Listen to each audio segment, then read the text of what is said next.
Something revealing to find about our late and wonderful monarch. And one would expect that, of course, after 70 years on the throne. I mean, there was a monarch that had lived through so many things. And I've often said before, it would have been amazing, wouldn't it, just to sit down with this particular lady, just asking her about the people that she'd met, the people that had shaped history, you know, like the Kennedys just turning up at Buckingham Palace. What was that like and what were her thoughts? Truly, you know, although there are diaries, I think it's going to be decades before we know exactly what she thought about certain people. On a more frivolous front, I mean, you know, what was it like meeting Marilyn Monroe? I love in that video where, you know, Marilyn curtsies and then you just catch the Queen very tactfully looking down at Miss Monroe's attire, shall we say.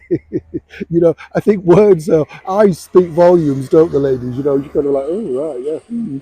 Moving on, you know, that's what I love about Her Majesty the Queen. She was just a fabulous person, I thought. Did you know this, though? Because way back in 1984, around November time, there was this big story, all put together by the former Boomtown Rat.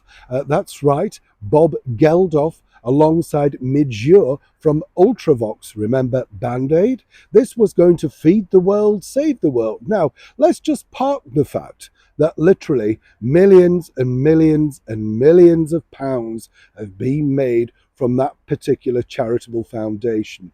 Where did that money go? Well, that would be fascinating in itself, wouldn't it? And as you know, there wasn't just the one Band-Aid signal. No, there was a bigger one in 1989, produced by Stock Aitken and Waterman and featuring many of the original stars, including Boy George and Bono from U2 and all of that sort of stuff. But such was the hype of this particular first time charitable record, literally whipped up. I mean, everybody was interested in it. It was one of the fastest selling records prior to Sir Elton John's Candle in the Wind the country had ever seen. But there was a bit of a problem, you see, because so many people wanted to buy the record that they had to find new places to stock it. Quite frankly, literally anywhere that they could think, well, there's a lot of people there, they would want to buy it.